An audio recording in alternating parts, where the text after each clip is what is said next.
पापों का भी सब नाश हो जाता है, तब बताइए वो पार ब्रह्म कहाँ रहता है? बताइए। ये हम नहीं कह रहे, ये आप रामायण पढ़ोगे, भागवत पढ़ोगे। अभी भैया ने भजन गाया था कि हम राम को तो मानते हैं, हम राम को मानते, लेकिन राम की बात को नहीं मानते। हम शिव को मानते पर शिव की बात को नहीं मानते। क्यों? हम उनकी बात को क्यों नहीं मानते? आप पूरे जीवन भर भक्ति करते रहिए, लेकिन जब तक उन्होंने जो कहा है उसको आप नहीं मानोगे, तब तक कुछ हासिल होने वाला नहीं। कैसे? मान लीजिए शिव जी हैं, शिव जी की फोटो लगाकर हम उनकी पूजा करते हैं।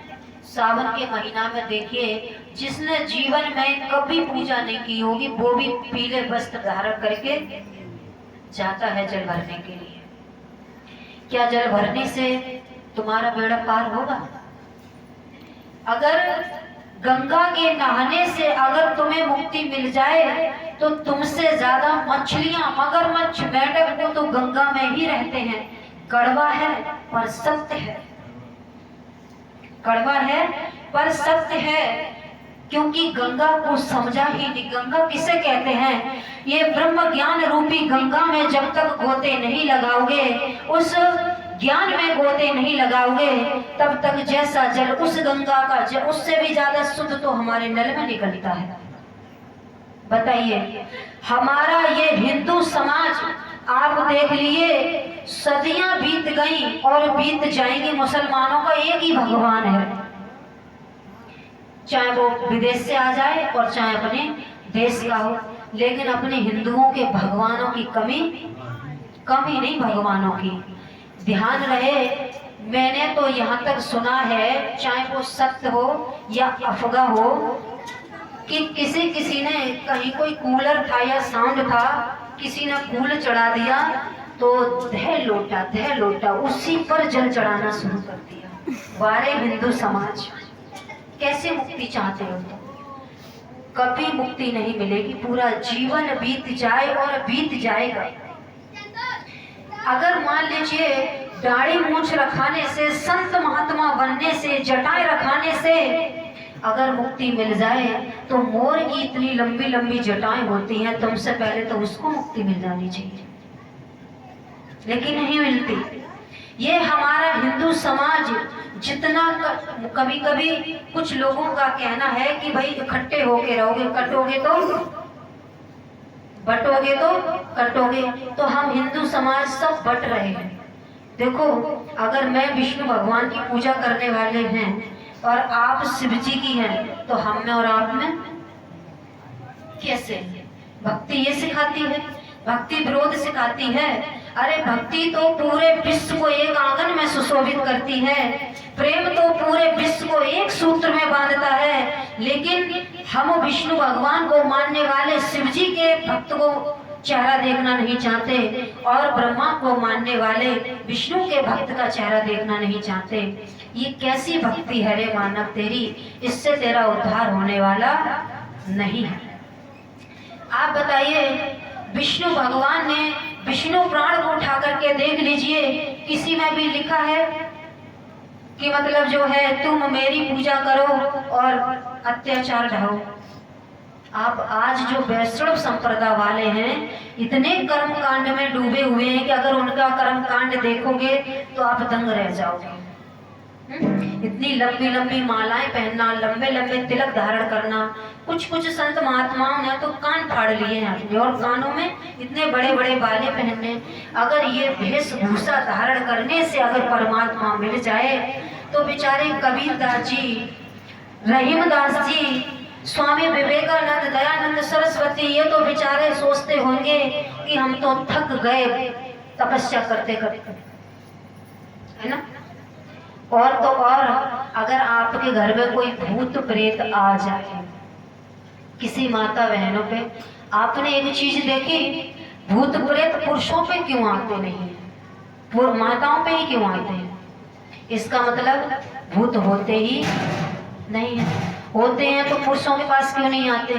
उन माताओं के पास क्यों जाते हैं? ये मनोविकार होता है, ये मनोविकार होता है, कहीं जागरण हो।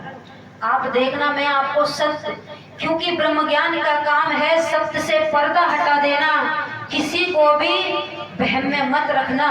ये ब्रह्म ज्ञान है, सतगुरु का काम है कि तुम सतगुरु दीपक भये कियो जो आप समान। दीपक का काम होता है कि एक दीपक जल रहा हो और हजारों दीपक बुझे हुए हो, तो एक दीपक से आप हजारों दीपक जला दो तो सब में एक समान रोशनी निकलेगी। ये काम होता है सतगुरु का, कि सतगुरु के अंदर जो ब्रह्म ज्ञान समाया होता है तो वो सामने वाले को भी वो सारी दौलत दे देना चाहता है कि वो भी कभी संशय में ना रहे, वो भी कभी अंधकार में ना रहे। वो जैसे सतगुरु प्रकाश में है वैसे ही सामने वाला भी प्रकाश में आ जाए। आप देखना, जहाँ ज्योत बजती हो, जहाँ जागरण होता हो, यहाँ जहाँ भगत लोग क्या बोलते हैं, चौकी वगैरह काट के खेल कूदा करते हो, हमारे जरा सामने तो लेकर के आए कितना बड़ा देवता और भक्त है। ये हमारे जो अगुए लोग हैं, ये जो गादी पटी बैठे हुए हैं, ये हमारे समाज को और ज्यादा भ्रमित कर रहे हैं, और हमारा ये भोली भाली जनता उसी के बहकावे में आकर के बहती चली जा रही है। जागरण जब होता है कहते हैं कि देवी आ गई। जानते हो देवी का वास कहाँ होता है? जिस हृदय में मांस, मदरा, दारू, गुटखा, तमाकू, तरह तरह की विचार, गंदी भावनाएं, इसका महल 2 मंजिल क्यों बनाए, मेरी झोपड़ी क्यों है, ये आज मर जाए, इसके ये हो जाए, जिस इंसान के अंदर ये सब कुछ होगा वहां देवी आएगी। और जो भक्त लोग अधिकतर देखा है मैंने, दारू, गुटखा, मांस, मदरा खाने वाले होते हैं। इतनी पवित्र देवी को और जरा सा झटका लिया और वो आ जाती हैं तुम्हारे ऊपर, है ना? देवी को तुमने इतना सस्ता समझ लिया, वो तुम्हारे लिए बैठी। और कहा जाता है कि देवी के लिए आज 2 लीटर दारू चढ़ाई जाएगी, एक मुर्गा कटेगा और काली देवी पे एक बकरा कटेगा, है ना? बहुत हो रहा है ऐसा। ऐसी कौन सी देवी है जो भेंट मांग कर तुम्हारी रक्षा करेगी? कौन माँ है? माँ का हृदय तो सागर के समान होता है। वो तो अपनी संतानों के लिए अपने आप को भी कहते हैं कि माँ गीले में सोती है और बच्चों को सूखे में सुलाती है। तो जो जगत जननी है, जो हम तुम्हारे दुख दूर करने वाली है, वो तुमसे भेंट मांगेगी, तुमसे दारू मांगेगी?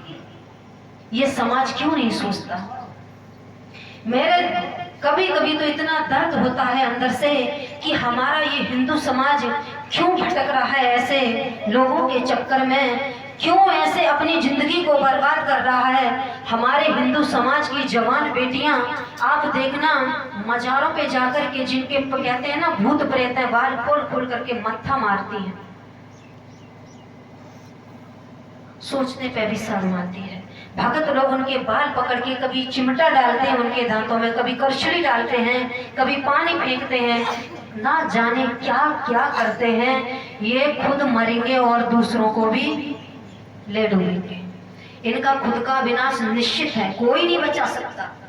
ये जिसकी भक्ति करते हैं ना, जिस भगवान की भक्ति करते हैं, बुरी बातें बुरी लग रही होंगी, आज आप लिख लेना डायरी में, जिस भगवान की ये भक्ति करते हैं अंतिम समय में वो भगवान भी इनको बचाएगा नहीं, इनकी बहुत दुर्दशा होनी है।